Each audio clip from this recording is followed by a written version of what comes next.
right. Good afternoon, everybody. Welcome to the ISSA Los Angeles first edition of our virtual happy hour. I wanted to thank you all for your time this afternoon. Please participate through the YouTube chat window and let us know how, I think we want this to be an informative hour, very engaged, and hope that you can submit your questions. I've got two excellent panelists. David Fairman from Netskope. He's an experienced CISO and investor and coach. He has extensive experience in the global financial services sector, and he will be sharing with us his predictions for 2021. Also, we have a resident CISO, Deborah Watson, who is a cybersecurity leader focused on corporate information security strategy and compliance. And she will also be sharing her views on information security for 2021. So I just wanted to thank everybody for their time. And please, like I said, engage with us through the YouTube chat window, and off we go. I'll start with, I think, David. Why don't you tell us a little bit about yourself and what you think about this coming year for cybersecurity? Sure. Well, firstly, thanks very much for having me. I really appreciate the invite, Chad and the team at ISSA. Look, a bit of background about me. I'm the Chief Security Officer in APAC for Netskope. Recently joined Netskope about 7 months ago after finishing 15 plus years in banking and finance. And I was previously the Chief Security Officer at National Australia Bank, running everything from physical security, intelligence, executive protection, fraud, investigations, financial crime, cyber, IAM. So cyber was one of my 11 functions, so that kept me very, very busy. Prior to that, I was a group CISO at Royal Bank of Canada. Prior to that, ran tech risk globally for JP Morgan, and then a couple of CISO roles in different regions with Royal Bank of Scotland. I do want to call a special shout out because of my RBC connection.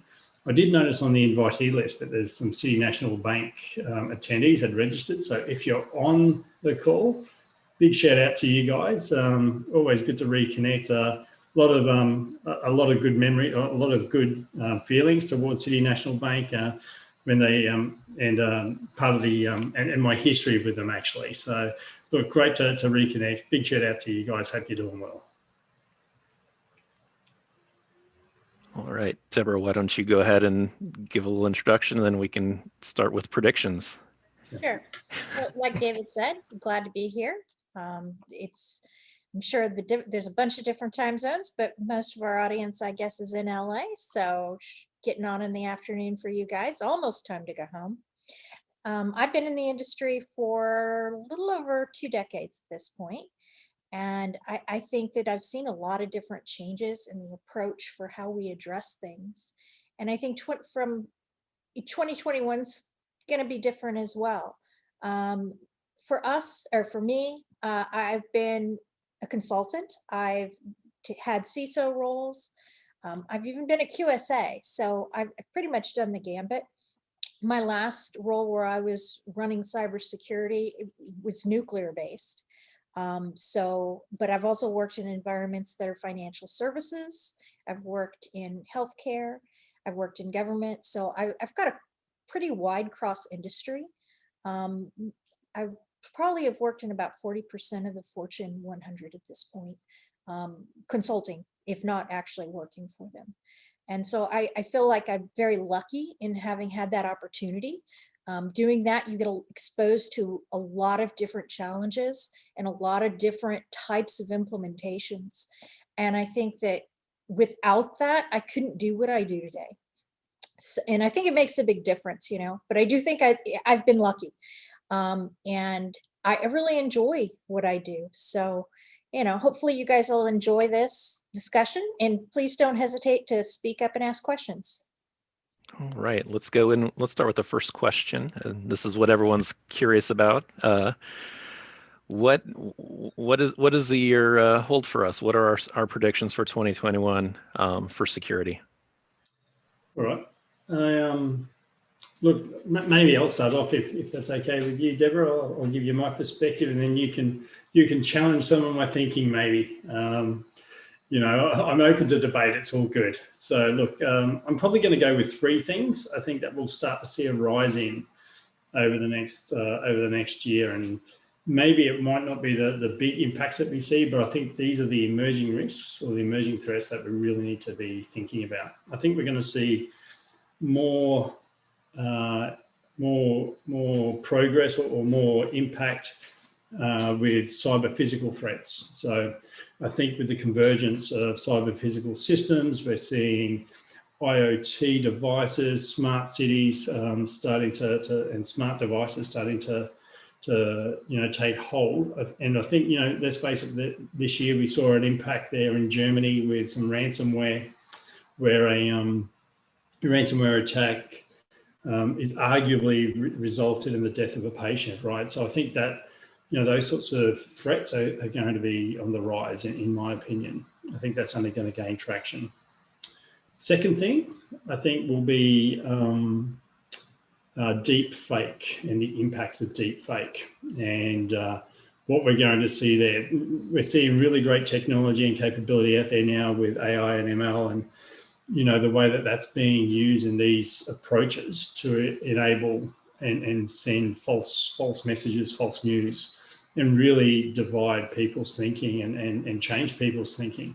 I think it's going to be very divisive with how it starts to impact society more broadly. And the third I will go with is consent management. If we start thinking about data privacy rights, particularly across cross-jurisdictional boundaries, so not even country boundaries, state boundaries, and how do we start managing that? I think consent management is going to be really, really tough for this sector. And you put that privacy lens over that. And, it's not just about allowing or having a customer or a consumer define who can access their information and for what purposes. It's about how does that actually technically get enforced within the systems that we're digitizing. And I think that's going to be a massive challenge. And as privacy regulations only look to steepen and increase, I think that's going to be a massive challenge for us. So I'm going to start with those three and see where we go to from there. All right, definitely. I'll let Deborah chime in, and then we can go back to, or Deborah, maybe you can give some input on what David shared just now. Well, I don't think I disagree with his perspective. I think he comes at it from a little bit of a different angle than I do. I spend a lot more time with attack vectors and looking at the forensics of how folks are getting around it so I can determine how to mitigate it and, prioritize those mitigations. And from that perspective, I really think that ransomware is going to be a bigger issue, but in a different way. I think it's going to extend into the systems that we think are doing our backups, like specifically our cloud and SharePoint backups, even into S3, because we rely on those things, especially being remote now, with so many workers being remote. They're relying on a variety of backup things that are not necessarily centrally managed by the security department. And that reliance is actually a risk. The second thing that I think is going to be a continued reduction on the volume. And what I mean by that is that the overall number of threats might be similar or lower, but the campaigns themselves will be smaller and more targeted. I noticed that trend in 2020. It's really easy to block large campaigns that are all very similar. When the masses are all hitting the same thing, we get something, we block it, and it doesn't hit anybody else. That's awesome, but it's a lot harder when there's more targeted, more complex, very differentiated threats that are going to less than 5 individuals. It's really small. And that increases the level of difficulty and puts more and more back on the user. I mean, from a BEC perspective, that's the social engineering aspect. They're going to make sure that they know all about that person. They're going to do their homework. And so that's going to continue to be very expensive. And you know, that it's a challenge. Malware is changing from Emotet leaving, the volume goes down, but just because the volume goes down doesn't mean we're okay. And then I guess, you know, David mentioned privacy. You know, you guys are in California. Yep. CCPA hit for employees. You know, protection of data is always an issue. Multi-factor's always been the thing that we wanted to count on. And I can remember, since I have been doing this for a long time, how long it's taken us to get some type of multi-factor in place. I'm from the school of if you got 8 letters in your password, that was a big deal. And change it, oh goodness. I worked places that had the same 8-character password for 20 years. Every employee that ever worked there had access to it. So, and sadly, I think there's still cases where that exists. Even though the policy says not, there are still, especially in large organizations, not unlike the ones that build nuclear, there are always those systems that live a lot longer, especially in like utilities and energy, where they're critical infrastructure and they can't have MFA. And that's a big deal, because the impact and the ease of attacking those systems and the inability to put MFA, it kind of gets put on the wayside. We focus more on the normal employees, but the combination of that and the fact that bad guys are now getting around MFA, that doesn't make for a good picture. Yeah, definitely. So let's one of the questions was, how has COVID shifted your 2021 predictions? So in thinking about this, today's happy hour, did anything change? We've been working from home, a lot of us, sheltering in place here in Los Angeles since last March. Has any items made the list previously and then been moved because of COVID, or what is your take on that? So if you don't mind, Deborah, maybe I'll start. Yes. Just want to make sure we're not talking over each other. Sorry. And you can go next on the first one, on the next one. How's that? Well, I think, okay, how's it shifted my predictions? I think it's really, I think what we'll see in 2021 is that data protection will become a much more top strategic priority for organizations. I think the rise of remote working and some of the things that Deborah touched on, actually, in terms of that cloud migration, that digital transformation has potentially exposed our data more so than ever. So I think there's, it's probably going to become a much more strategic and top priority for most organizations, or for all organizations, maybe than might have been in the past. I think clearly we'll see a lot more traction in terms of investments around things like zero trust. Great point there from Deborah around the multi-factor authentication challenges. We are starting to see these things being circumvented. For me, zero trust is not just performed, or a zero trust access permission or access allowable policy. It's not just tested at the inception of the session. It needs to be continuously tested throughout the course of that session. So even if you do get through the authentication barrier, we need to start understanding the behavior of what's happening to that data from the device, from that user. Is that user behavior expected? Is the inter-application behavior expected? So I think those continuous control, that continuous monitoring, and really taking all these data sources. So we have so much visibility these days. We have so much telemetry.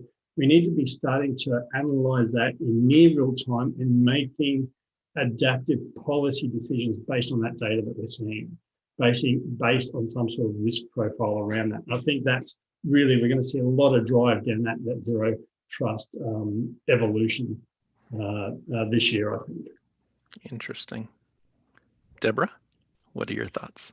Well, I tend to agree with him on the adaptive profiling.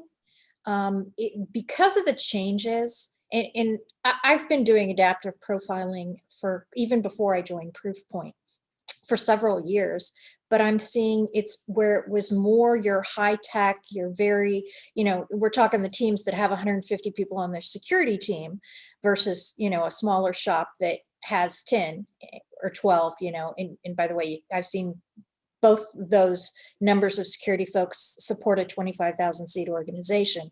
And so it's really hard to do an apples to apples security when there's such a variance in who's supporting it. But trying to figure out how to get the appropriate controls to the right people, for me, that's a big deal. And what I've found is it's much easier to say than it is to implement. I would say right now, I wrote a framework last year that we released in September. And then I've spent 6 months, even before it was released, trying to actually use it, to help our customers use it. And I don't like it. It's like it's a great thing to say, and I still think it should be done. But trying to make it administratable, trying to make it, as David said, flexible enough that you can change it quickly, that nimbleness is what I'm still missing in like I said, easy to say, harder to actually apply. And so being able to have that nimbleness, I think, is what's missing today. And I think as more and more people are in these situations, we'll learn and we'll be able to become more nimble. And I think that the days of everybody having the same exact controls because it's easier, I think that's going to go away, because it's going to be about what makes sense, who needs what, because they do 20 things different.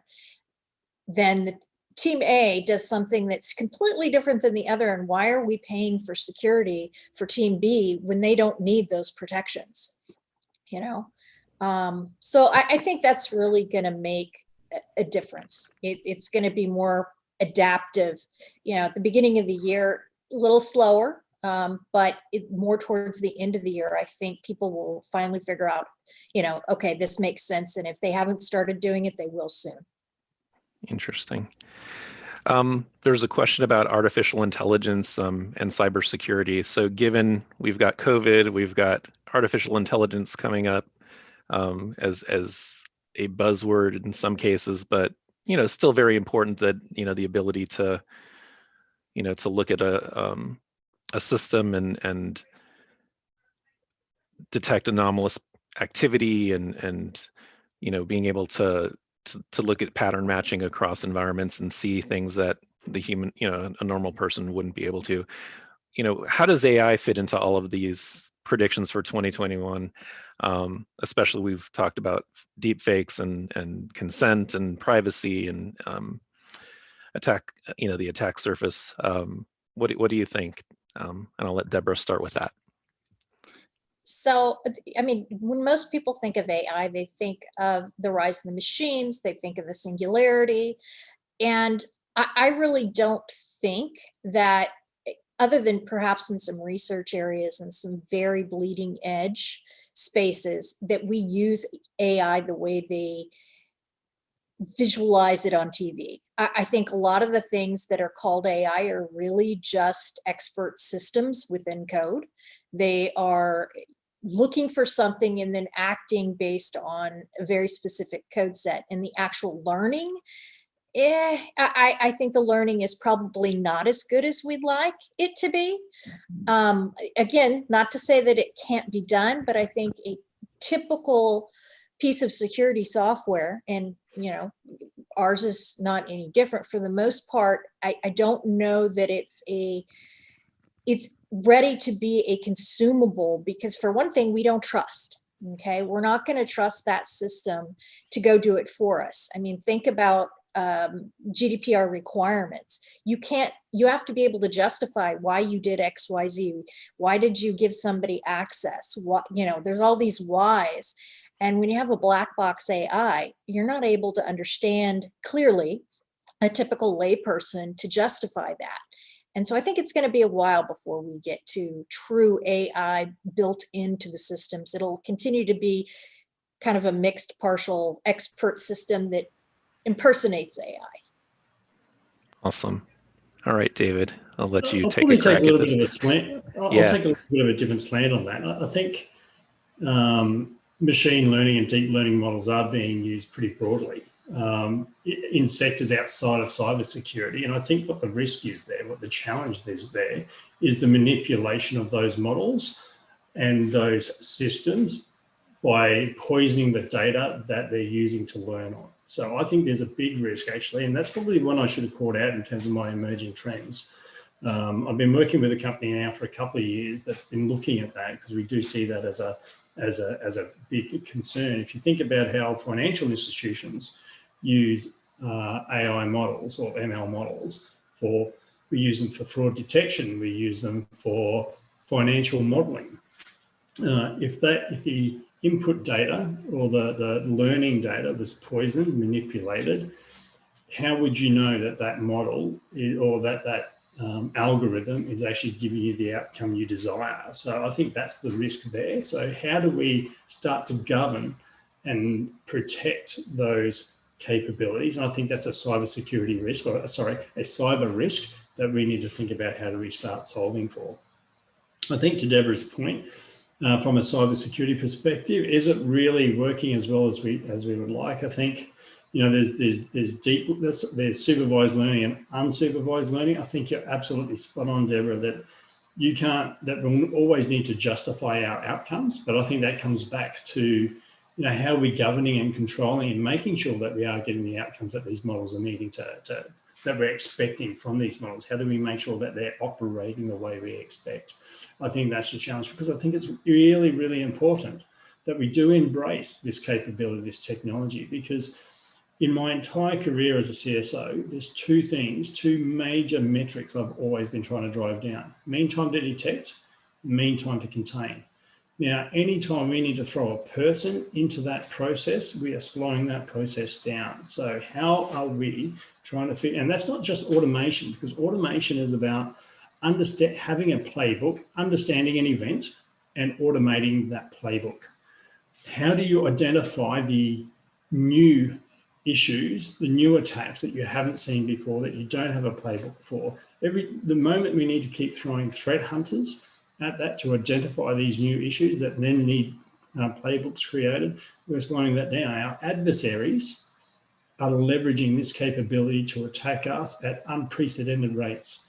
We need to figure out how do we start to leverage these capabilities to defend at unprecedented rates. And I can say that when I was at RBC, we had a project with University of Toronto, and we built a data science team internally to look at just that, using machine learning to automate our threat hunting process. I know that's still a work in process for RBC, but they're making some great gains there. And I think that's how we need to start thinking about AI in terms of how do we use it in our profession. But I think more broadly, let's think about the risks posed by AI if we don't manage those risks appropriately. So I think there's sort of two sides to that conversation, to that question. Awesome. Yeah, no, definitely. It's interesting. There's some schools of thought that that say we automate too much, and some say we don't automate enough. So I think there's some good options there for some definitely it's definitely a fine balance, right? It's definitely a fine balance. It's not there's no right or wrong. It's figuring out where do you need that human judgment and where don't you, and and how do we, if we could, I'm a massive fan of the 80-20 rule. If we could do 80% of it and just use the 20% where we needed that, then that'd be a great place to get to. It's picking that, but these are early days, right? Let's see how it evolves. Yeah, definitely.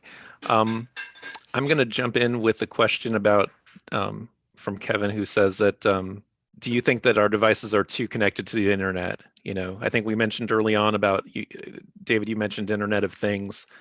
Say a little bit more about, you know, getting your refrigerator hacked or having that as a possibility. You know, there's so many different scenarios there that increase our attack surface. Say a little bit more, and then once you're done, we'll send it over to Deborah for a response. Okay. Okay. It's a great question. It's a great question, actually. I think, oh, geez, how do I answer that? Yes, so I think it's the answer. But this is the way the world's going, right? We are digitizing, you know, we are going through these digital transformations. There's no coming back from that. You know, when we start looking at household appliances, I want to go back to a couple of case studies. So there was the Dyn attack. What was that? 2017, 2018, sure. I think. You know, when when the attackers took over a bunch of, you know, IP-enabled CCTV cameras. They launched that they used that to launch the denial of service attack. I think I read somewhere not long after that there was a refrigerator that was used to launch a spam, you know, a spam campaign, right? So, yeah. Look, I think, you know, are our devices too connected to the internet? Ultimately, you know, the future is in understanding and analyzing data. The only way you can do that is to digitize that. And the more data we get hold of, the more power, the more value we can extract from that data. So I think it's inevitable. And regardless of whether it's, you know, looking at this example, those with Wi-Fi capabilities, well, you know, there's value to be extracted from that. You know, an individual could learn how to tune when to use their household appliances to maximize or minimize their electricity bills, those sorts of things, right? There's value there to be extracted. But we have to think about the risks that come with that based on where we are today with how we can protect them, right? And I think that's the challenge. But I do believe in harnessing the power of data, and that will see more and more connected. We just need to think about how do we protect it. Gotcha. Deborah, what do you think? Okay, so I'm of two minds on this one. All right. Texas was one of the first states that implemented the utilities with the Zigbee, Gen 1 Zigbee connections so that you could, you know, have your wireless bill would get reported of all your usage. And, you know, there was a lot of privacy questions. You know, can somebody look at it and tell if I'm home or I'm not home? I mean, so there was lots of discussion. I also happened to be working as a consultant at another state where they implemented those, and I was responsible for securing them. And I think for personally, meaning as a larger strategy, I understand why we need it. I understand that it needs to be done, but I'm also of the feeling that, like most things that are really cool and need to be done, that security is not built in by design. And that's, for me, the biggest concern. I want everything to be connected. I've played around with pretty much every smart home type device there is. I will tell you, most of them are not connected right now. I like the idea, but I'm still concerned. I mean, my mom recently bought a home, and it's in what they call a connected neighborhood. And everything in your whole house, from your front door ring to your AP to they actually gave them an Echo Show, and your door lock, every single piece was completely connected.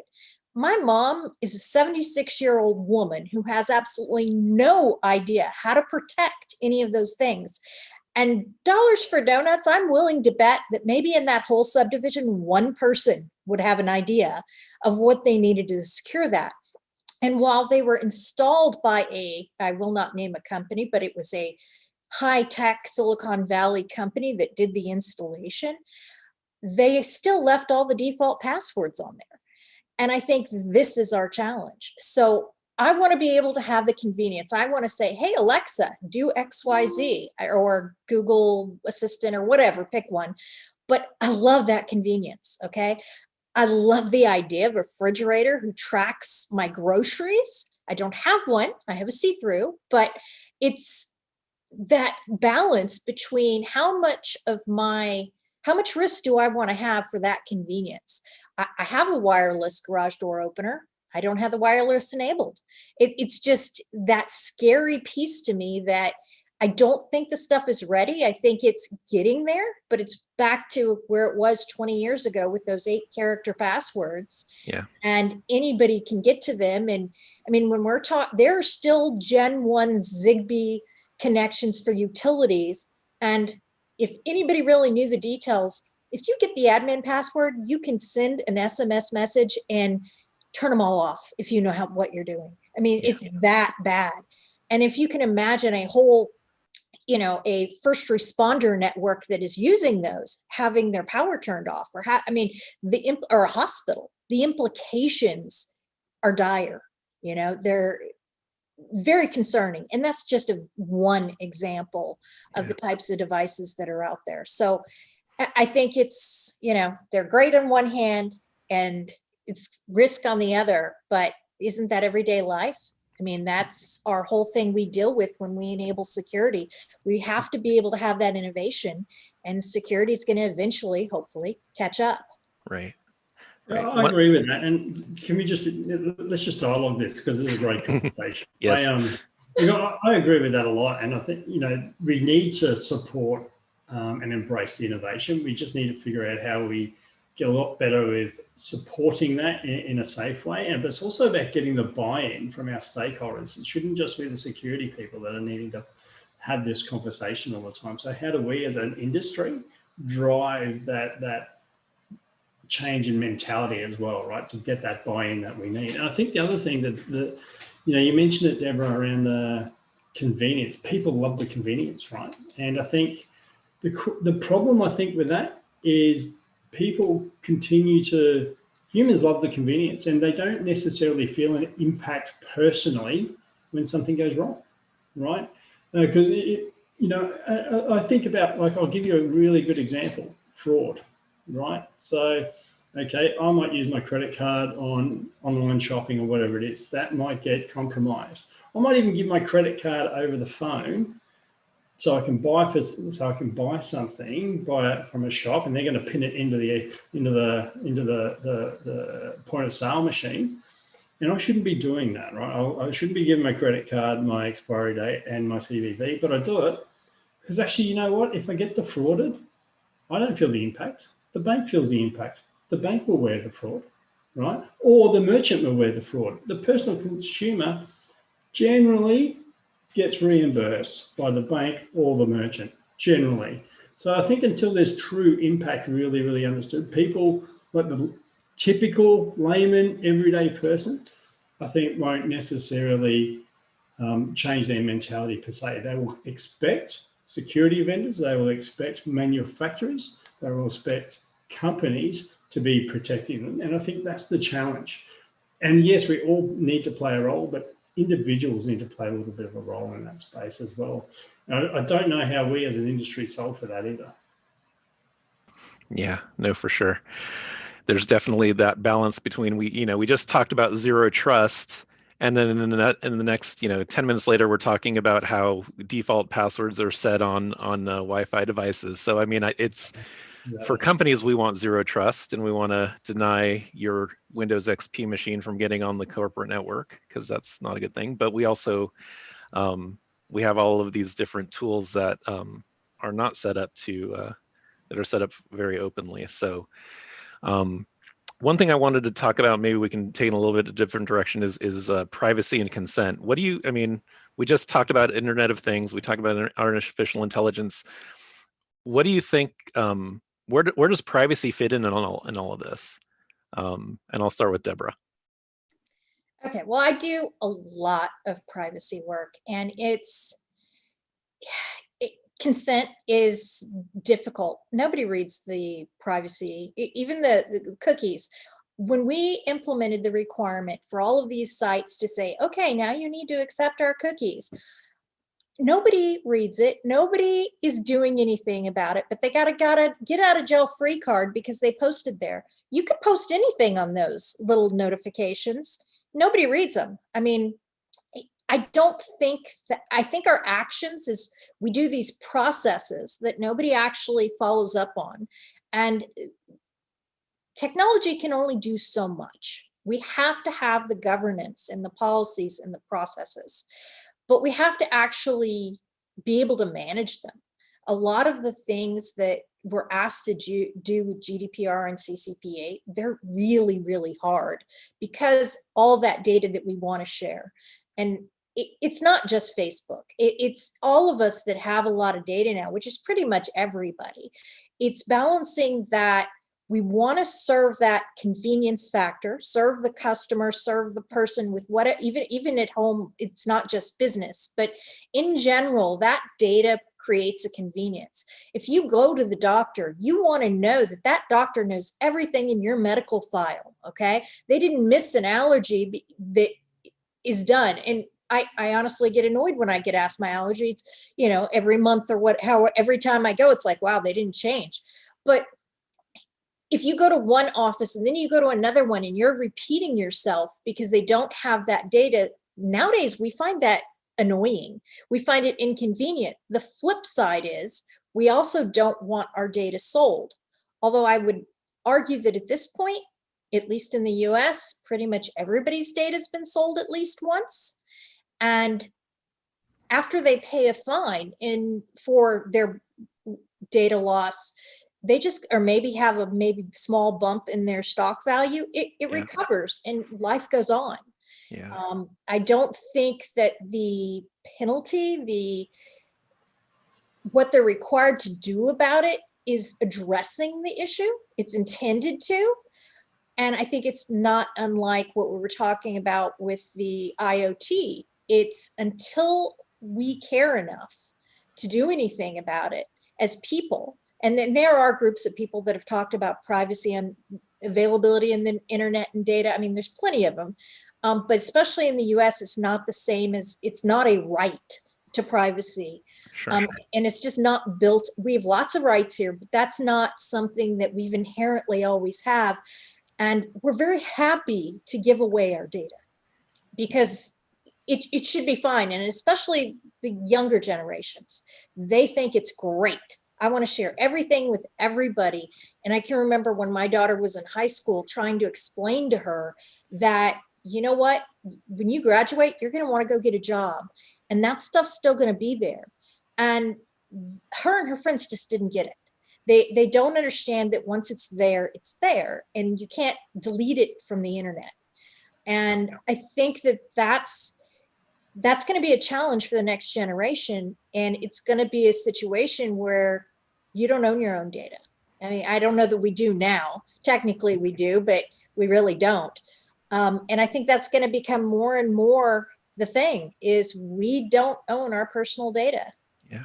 And one thing that you mentioned about, the penalties associated with, a data breach, first of all, they're becoming more commonplace, but also one of the companies I remember not only had gotten the data that they had gotten permission for, but they had been aggregating customer data with other data sources such as social media to do some matchbacks and some correlations to do better metrics on whatever they were selling.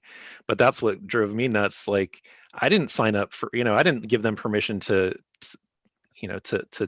look at that part of my data, but they've done their own matching to see where else I've been shopping or pick another social media presence online that they could associate me with.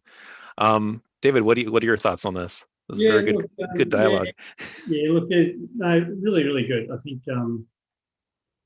great point there by Deborah around the that she gave to, I think you said your daughter, around when you go for a job, you're that's still going to be up there. I think we very much in our industry talk about destruction and disruption of services. We talk about data breaches, and we talk about the criminal intent.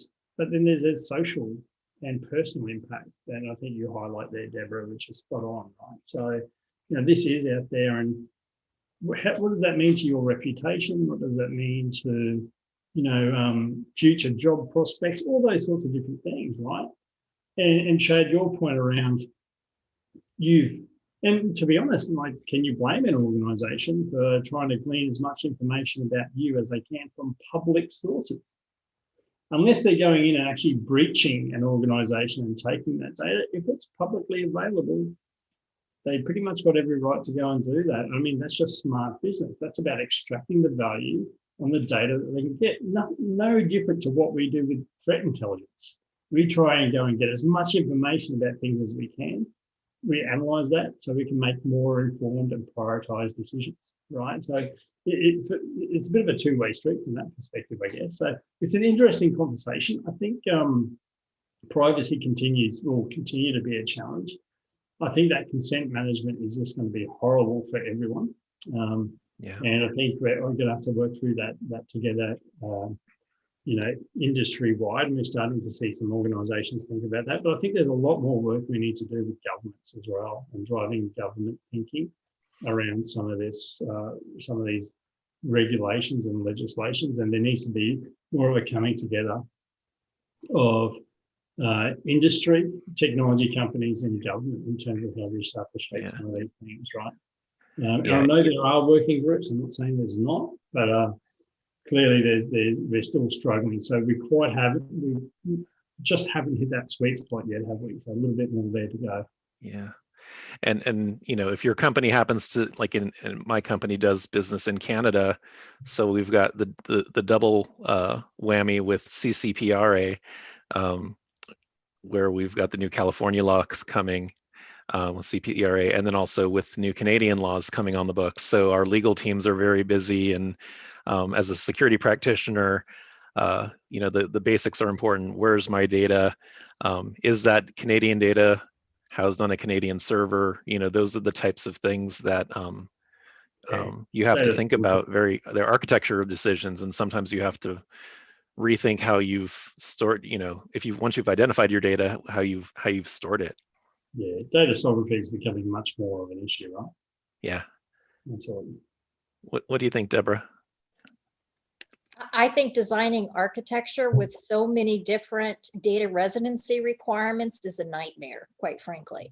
How do you manage a large global organization data set when, you've got country A that says it's got to be here, country B says it's got to be there. And at the end of the day, you've got to be able to mix the data together. All right. I think that at some point, somebody's going to have to say, you know what, these are good ideas, but how do we make it realistically usable and implementable?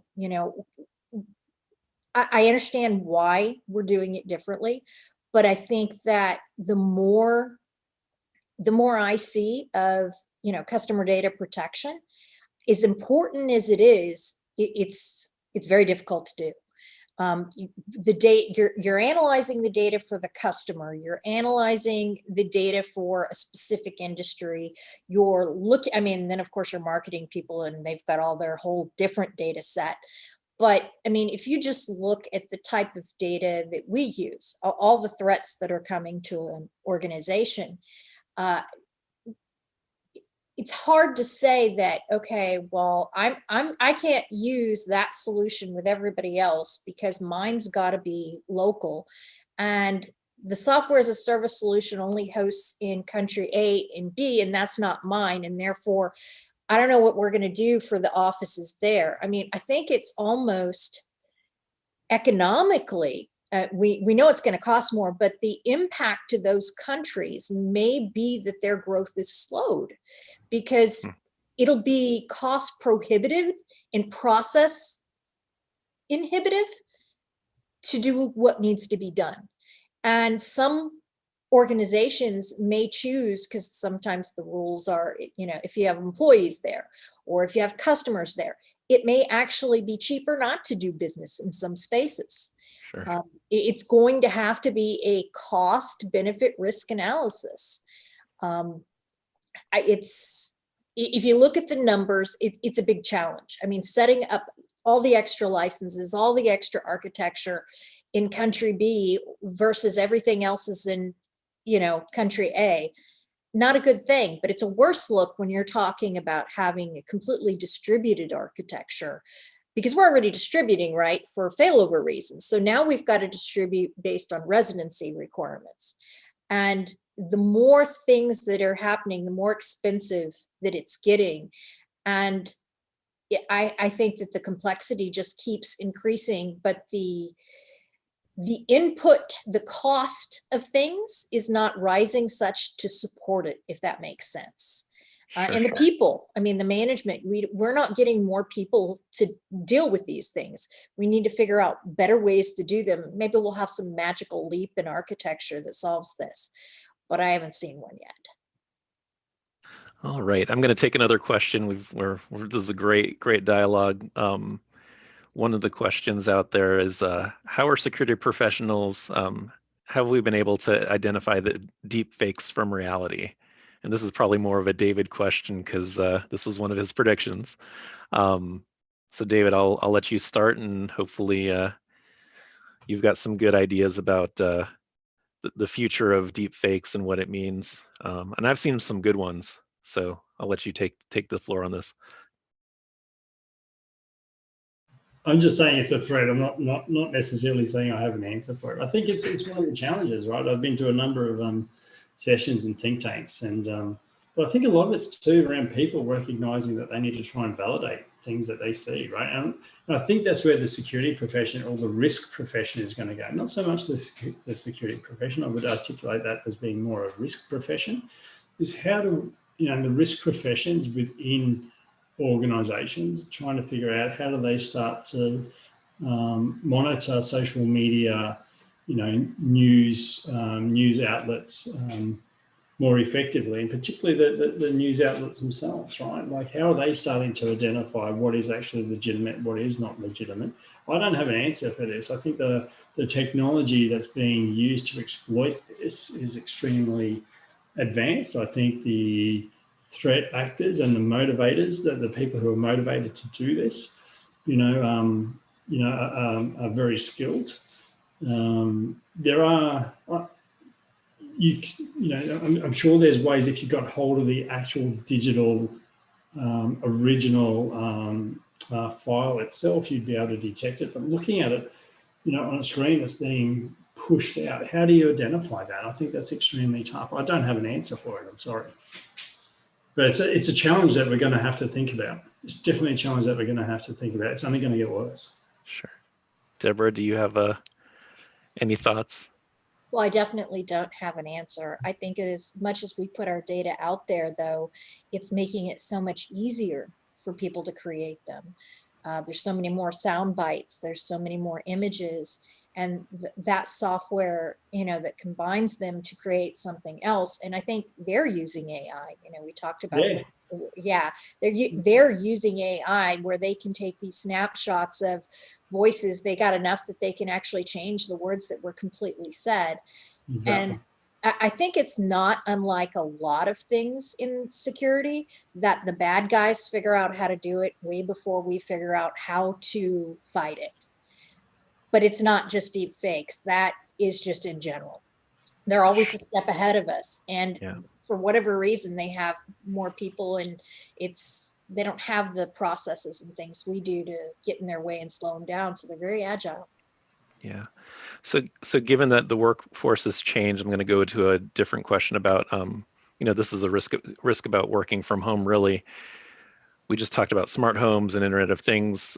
What are some risks? What are some new attack vectors that we're seeing with working from home, and how should we manage those risks? What are your thoughts? I'll start with Deborah. Well, I think that goes back to my ransomware comment, because it's working from home. You don't have most environments. If you think about the architecture and the defense in depth, most have been built based on having employees in their environment, with only 10%, give or take, working from home. And clearly that's a broad statement. It varies across industry, organization, etc. But because of that, the assessment, the evaluation, the gap analysis is done based on that environment. It's very rare that a company is mature enough to evaluate home environments. I can remember when I worked for Compaq, we did that. That's a long time ago, but we were very serious about home environments. We had intellectual property that had to be protected. And if you had a ISDN line that you were using at home, yeah, they'd pay for it, but they'd also provide all of your protection. It would be set up specifically. It would be segmented to where your personal computer couldn't be on the same local area network as your business computer. And they put those protections in place. We don't have those for most people that are working from home. They've got somebody that's doing school sitting next to somebody who's doing, you know, 2 or 3 different types of work. If a husband's working in one place and the wife's working somewhere else, and you got a college student, and if you know anything about college environments, they're highly risky. Yes. And now it's all in one network. And add in a smart device or two that's got default passwords, or let's go really crazy and call, say, an insider threat from a company like AT&T or Xfinity, you know, the ones that manage your devices for you. I can see that security updates would be easy to be taken advantage of to get malware out there with an insider, with a company that's got a mass distribution. I think the network's already built for them. We just need somebody to take advantage of it. And once it's there, it's going to be difficult. David, your thoughts on this?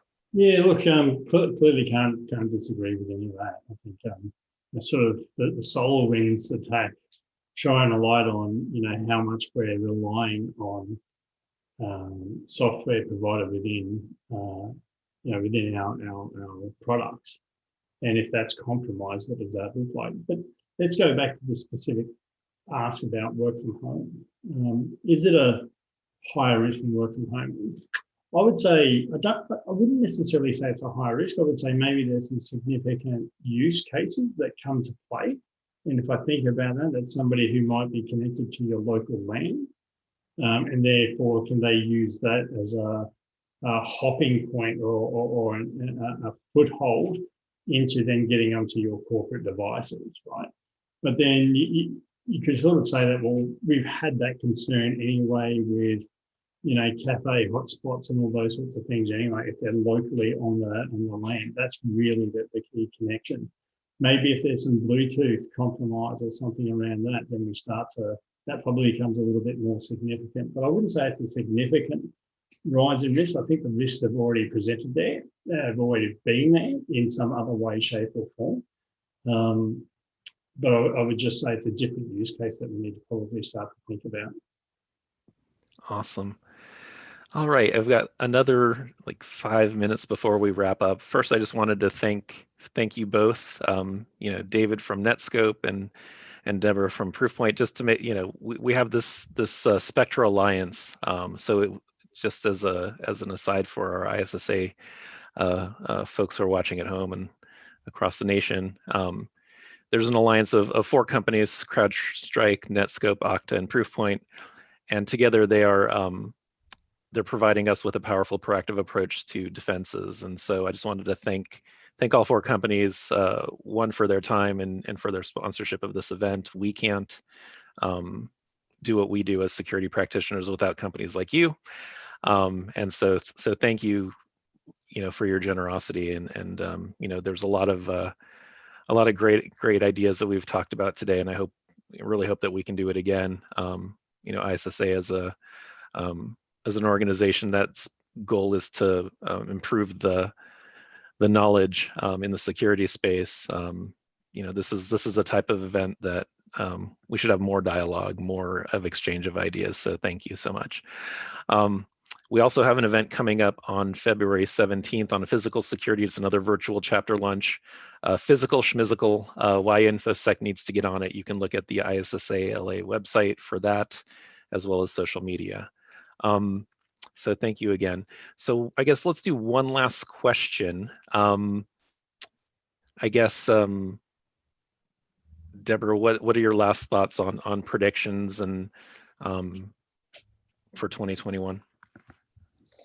Well, I think that the conversation we've had here today kind of highlighted the fact that things are changing from a privacy perspective, and they're changing from an IoT perspective, and that's going to point our strategy in different directions than we've had before. And we're going to have to take into consideration the risk of working from home. And so as we go into recovery, I think where we spend our money on our budgets is probably going to adjust. Adjust doesn't mean it'll be more. It just means that we're going to have to learn to use it differently, because there's rarely more. It's, you know, working smarter, it's spending smarter. David, thoughts? Yeah, look, great dialogue, and Deborah, thank you for the interaction. That was great, and nice to meet you, by the way. Yes. I think for me, I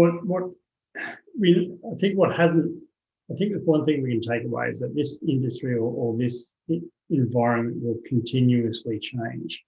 And it will be very hard for us to keep pace with even predicting what's going on and where that goes, right? We'll have indicators, but I think those predictions are really, really tough. I think we have certain signals that we can see that give us insight, but the world pivots and the world changes, and our threat act and our adversaries, they take advantage of every situation they can, and sometimes they're a little bit more equipped.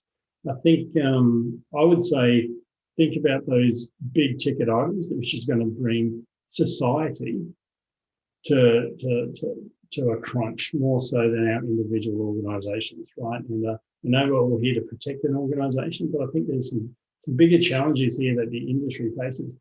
We understand cyber risk, we understand cyber security. The rest of the population doesn't. So how do we drive that change across society so that they can play, so that we're helping them protect themselves? And I think actually that's half the battle. A lot of the time that we're trying to defend and protect individuals from the adversary. That's because the individuals themselves aren't good at protecting the adversary. Now, that's a massive statement, I know that. But what are we doing to try and drive some of those changes? And I think that's probably our responsibility that each of us in this profession have around what are we doing for the greater good for the community to try and solve some of that. That's the statement I would give. Awesome. Okay, I think we are close to the end here. Once again, thank you to our to our sponsors of this virtual happy hour. Predictions for 2021, Spectre Alliance, better together with Crowdstrike, Netskope, Okta, and Proofpoint, unrivaled protection across your remote workforce. So once again, thank you everybody for tuning in, and we hope that we will see you at our upcoming event in February on physical security.